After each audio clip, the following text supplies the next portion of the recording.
Good evening. This is Akashvani and I am Abhishek Mukhopadhyay with the news at 9.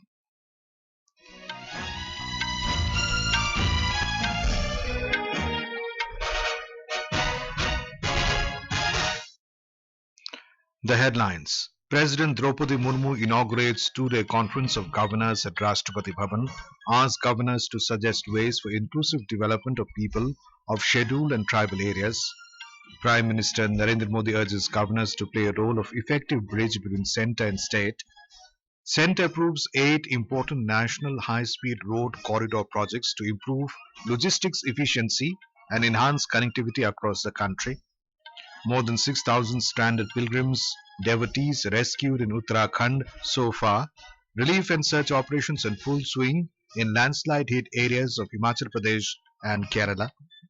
Air India announces suspension of all flights to and from Tel Aviv until August 8 due to tensions in West Asia region.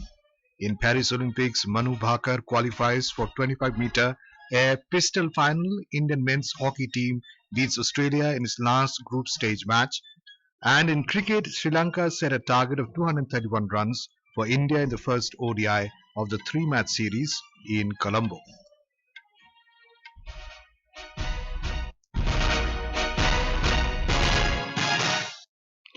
President Droupadi Murmu inaugurated the two-day conference of governors at Rashtrapati Bhavan in New Delhi today.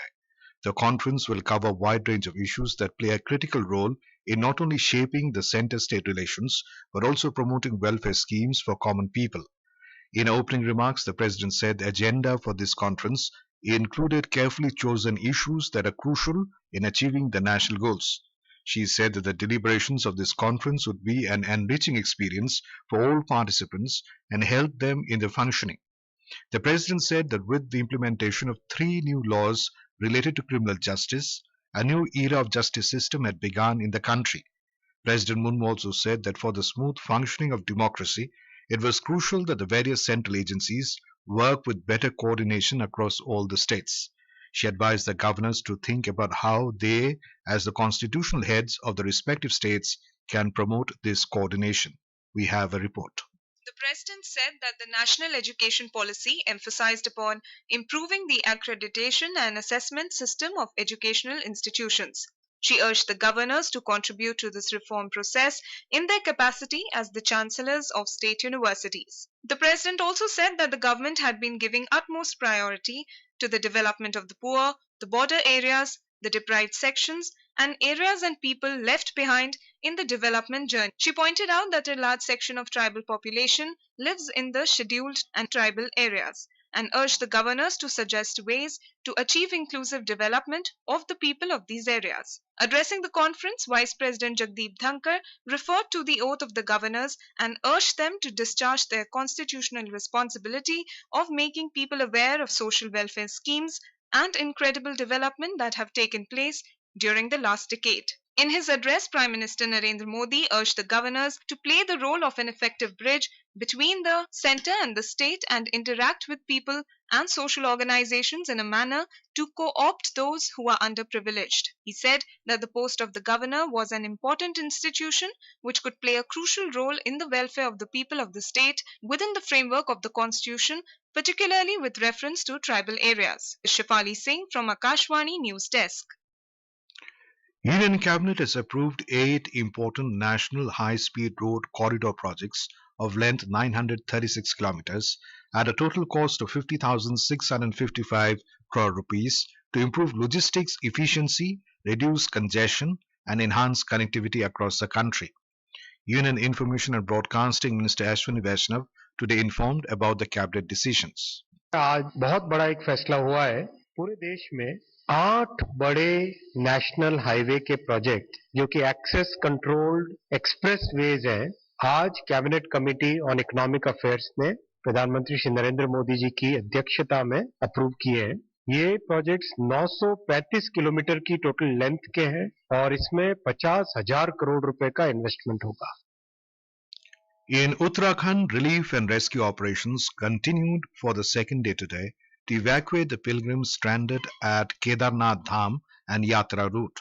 Our correspondent reports that more than 6,000 devotees have been rescued so far.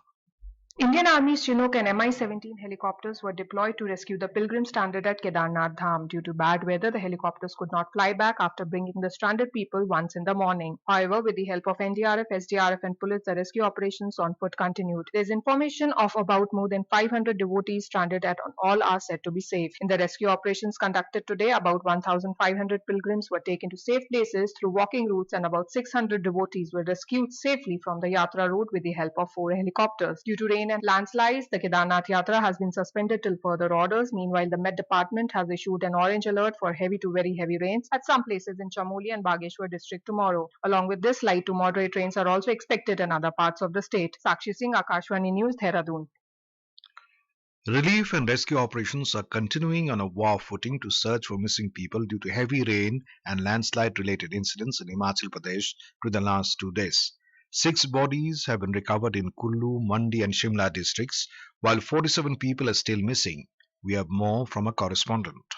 Rescue operations are going on in full swing to search for people missing in cloudburst incidents in Mandi, Kullu and Shimla districts of the state. Teams of NDRF, SDRF, Army, Air Force and district administration are engaged in the rescue operations. Bodies of 2 children have been recovered today in Ramban of Mandi district and a total of 6 people have died in these incidents so far. 65 houses have also been damaged due to this disaster. Meanwhile, Chief Minister Sukhwinder Singh Sukhu today visited the Samej near Rampur in Shimla district and took stock of the affected area. The Chief Minister met the families of the missing people and consoled them and assured them of all possible assistance from the government. Ritesh Kapoor, Akashvani News, Shimla.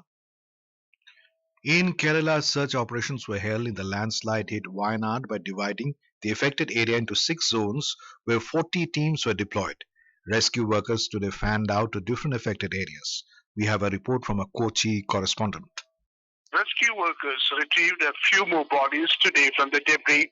They also conducted search over a vast area along the banks of Chalia River in Malappuram district, where more bodies were found after they were washed away in the landslide. Over 300 persons have reportedly lost their lives in the tragedy so far.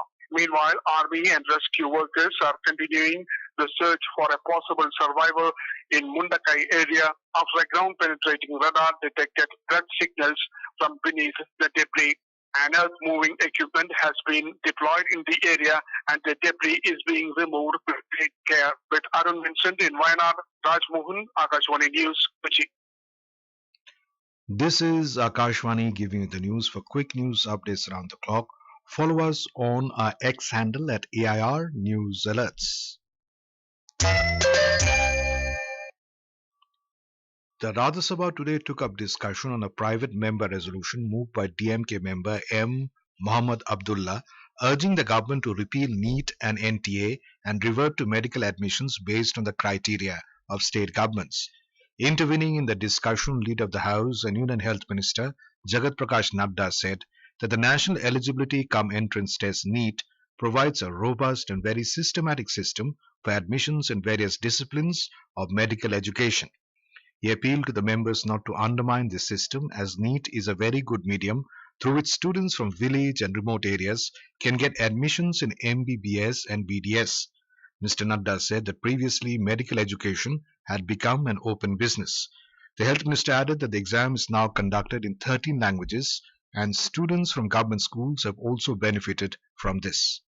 आज 13 languages में medical eligibility entrance test के कारण केरल का, तमिल का, उड़ीसा का आदिवासी बच्चा, गुजरात का आदिवासी बच्चा, दूर दराज के इलाके महाराष्ट्र के गढ़चिरौली का बच्चा आज मेडिकल एजुकेशन में इसलिए आ रहा है कि अपनी भाषा में वो मेडिकल का एग्जामिनेशन दे रहा है और इसने रीजनल एस्पिरेशंस को कवर करने का पूरा प्रयास किया है. यह भी हमको ध्यान में रखना चाहिए.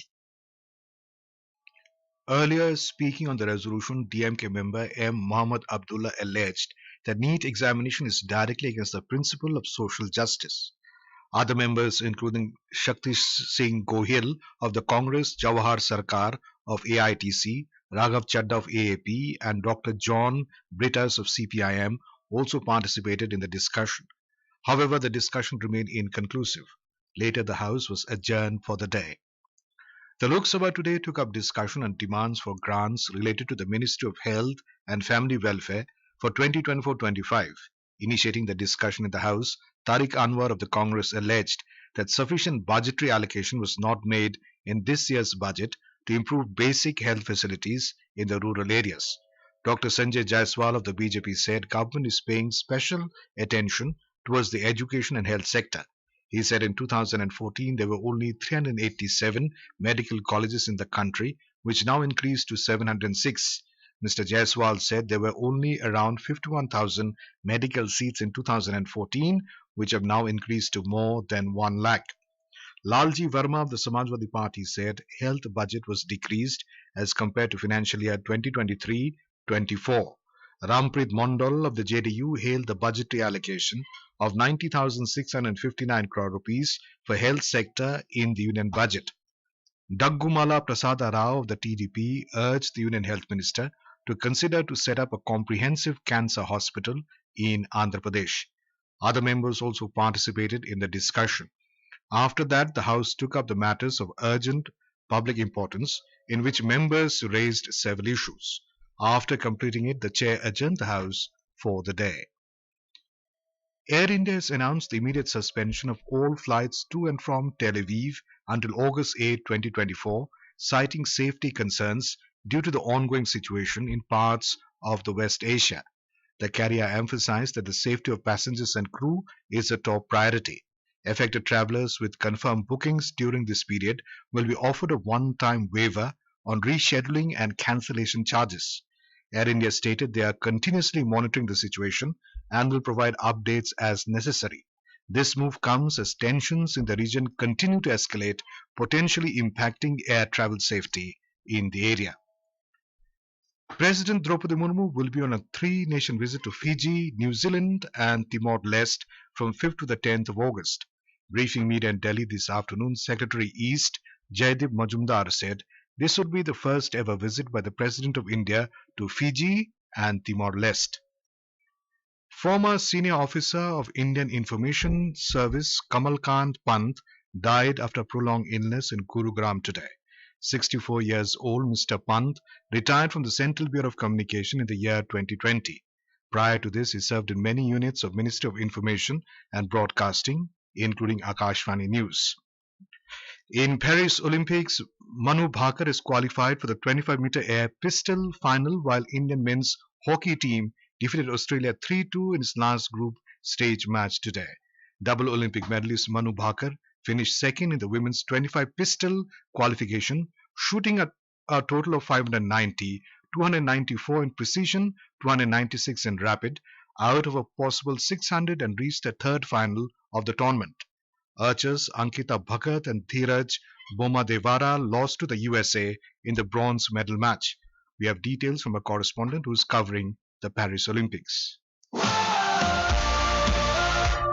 Indian athletes will be in action early morning in the French capital today. The men's 20-kilometer race walk features Paramjit Singh Bisht, Akshdeep Singh and Vikas Singh. Meanwhile, in the women's 20-kilometer walk, Priyanka will be India's lone challenger.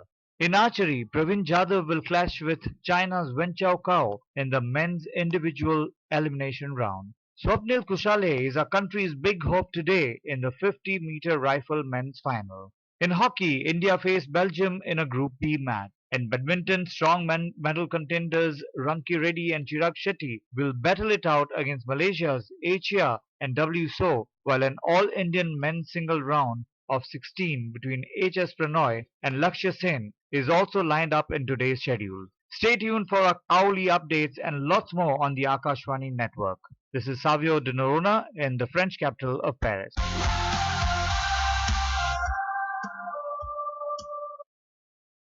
Chasing the target of 231 runs set by host Sri Lanka, India were 183 for 5 in 38 overs in the first one-day international of the three-match series in Colombo when reports last came in. And now, before we end the bulletin, the headlines once again. President Droupadi Murmu inaugurates two-day conference of governors at Rashtrapati Bhavan, asks governors to suggest ways for inclusive development of people of scheduled and tribal areas. Prime Minister Narendra Modi urges governors to play a role of effective bridge between centre and state. Centre approves 8 important national high-speed road corridor projects to improve logistics efficiency and enhance connectivity across the country. And that is all in the news at 9. Good night.